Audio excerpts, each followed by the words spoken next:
Profe, ahí se ve bien. Perfecto, se ve muy bien. Bien, bien. Bien.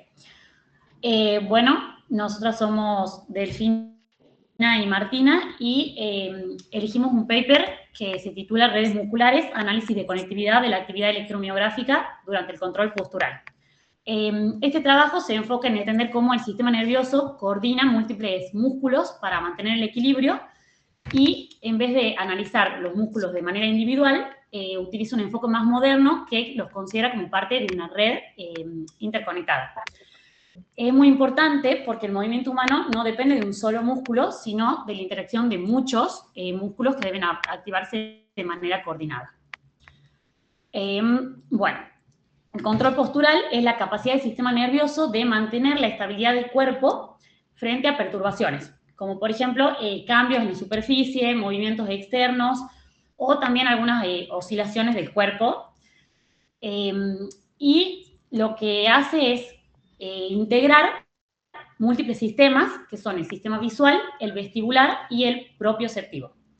Y toda esta información la procesa el sistema nervioso central para generar respuestas motoras para activar distintos músculos. Entonces, lo importante que tenemos que entender es que los músculos no actúan de forma aislada, sino que trabajan de manera coordinada y en conjunto. Por ejemplo, cuando nos mantenemos de pie, utilizamos los músculos de ambas piernas, del tronco y hasta incluso del cuello. Entonces, estudiar un músculo por separado no alcanza para entender cómo funciona el control postural. Bueno, ¿cuál es el enfoque del trabajo realizado? Tradicionalmente los estudios lo que hacían era analizar los músculos individualmente. Esto permitía saber cuándo se activaba un músculo, pero no cómo se coordinaba con los otros. Eh, el problema que generaba esto era que los movimientos humanos no dependen de un solo músculo, sino de la interacción entre muchos de ellos. Por ejemplo, como dijo Delfina, para mantener el equilibrio se utilizan múltiples músculos que trabajan al mismo tiempo y de forma coordinada. Es entonces donde surge el enfoque de redes musculares, donde cada músculo va a representar un nodo y se representan las conexiones como las interacciones entre los músculos. Después tenemos el objetivo del trabajo. El objetivo del trabajo es analizar la coordinación muscular durante el control postural, utilizando las señales electromiográficas y el enfoque de todo esto que denominamos redes musculares. Es decir, que lo que vamos a buscar es entender cómo se conectan y organizan los músculos cuando el cuerpo intenta mantener el equilibrio. Uy. ¿Qué se salió? Sí, Ahí no está. sé si... Ahí sí se ve. Puede ser que se ve como... No, se ve bien. Se ve bien. ¿Se ve bien? Sí. Ah, porque parece, o sea, a mí me parece como que está medio oscuro, pero bueno. No, se ve bien. No, está bien. Está bien. Bueno, la metodología que realizamos es realizar una revisión bibliográfica de artículos científicos y buscar en algunas bases científicas como... ¿Se salió? Sí. Ahí sí. Uy, Salió y se abrieron se me está 10.000 trabando, pero ventanas. como... Ahí está. Ahí sí se ve. Sí, no sé. Ahí está. Bueno, utilizamos algunas bases como Google Scholar y PubMed, donde pusimos algunas palabras claves y, bueno, y encontramos diferentes trabajos que están puestos al final en la bibliografía para poder tener conocimientos, más conocimientos sobre el tema que estábamos tratando.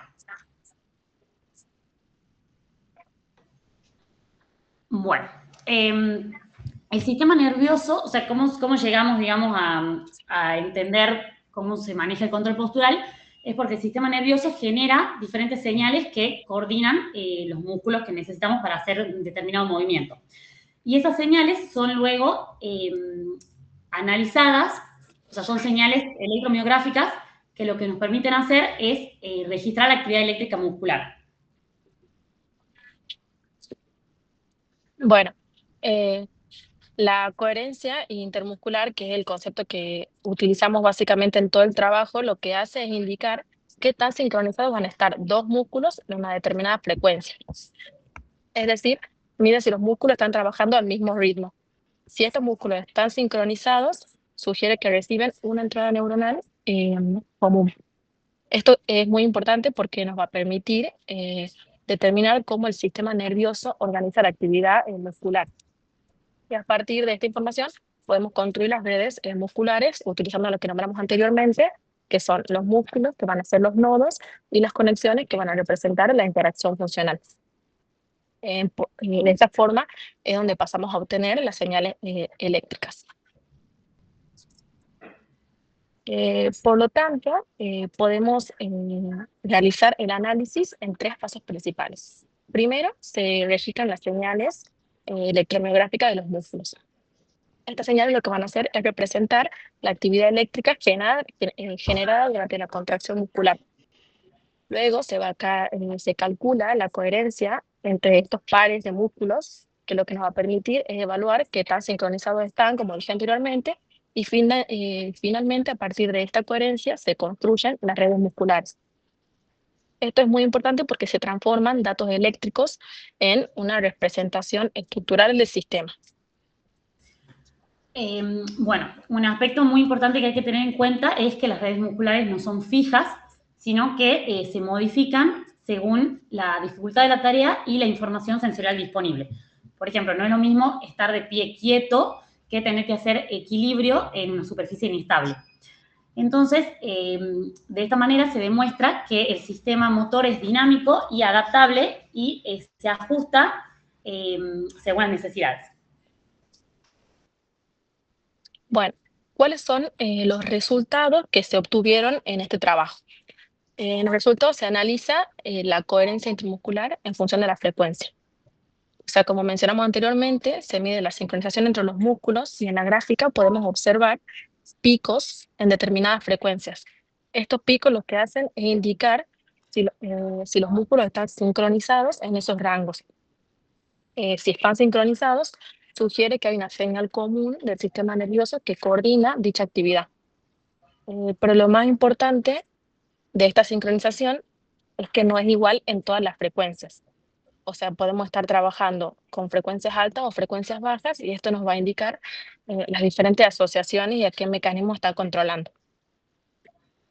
Por otro lado, a partir de esta construcción con los nodos representando el músculo, se permite ver un sistema completo, no solo los pares de músculos, que eso es lo más importante del trabajo.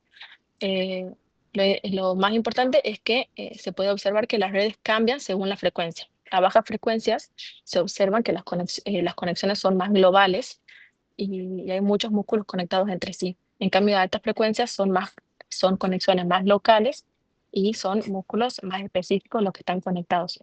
Esto lo que nos muestra es que el sistema motor se organiza de maneras distintas y como en diferentes escalas, en diferentes etapas. Es decir, que es dinámico y adaptable. Bien. Bueno, todos estos resultados nos permiten llegar a una conclusión, que es que las redes musculares permiten entender mejor el control motor, porque a diferencia del enfoque tradicional, podemos analizar la interacción entre múltiples músculos. Y también observamos que existen múltiples niveles de organización, que las redes dependen de la frecuencia y que el sistema es dinámico. También, bueno, tiene diferentes aplicaciones como el estudio del movimiento o la evaluación clínica. Entonces, podemos decir que el sistema nervioso utiliza diferentes estrategias para, bueno, para la coordinación de los músculos según sea la tarea y el contexto. Y bueno, como conclusión, lo que pudimos llegar a la conclusión que pudimos llegar es que la coordinación de los músculos es fundamental para poder mantener el equilibrio del cuerpo y lo que nos permite poder llegar a esto es la coherencia, que es la que nos va a permitir identificar la sincronización entre los mismos.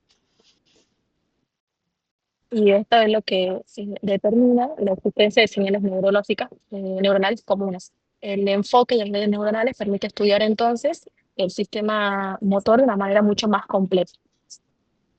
Y tiene aplicaciones importantes en la neurociencia, la clínica, diagnóstico de trastornos del movimiento, entre otros. Por lo tanto, en resumen, el sistema motor no funciona como músculos aislados, sino como una red compleja que se adapta continuamente al ser algo dinámico.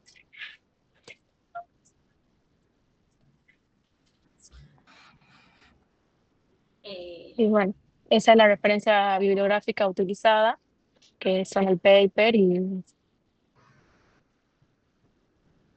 bueno, muchas gracias. Muy bien, chicas. Muy bien, muy bien. A ver. Corto acá.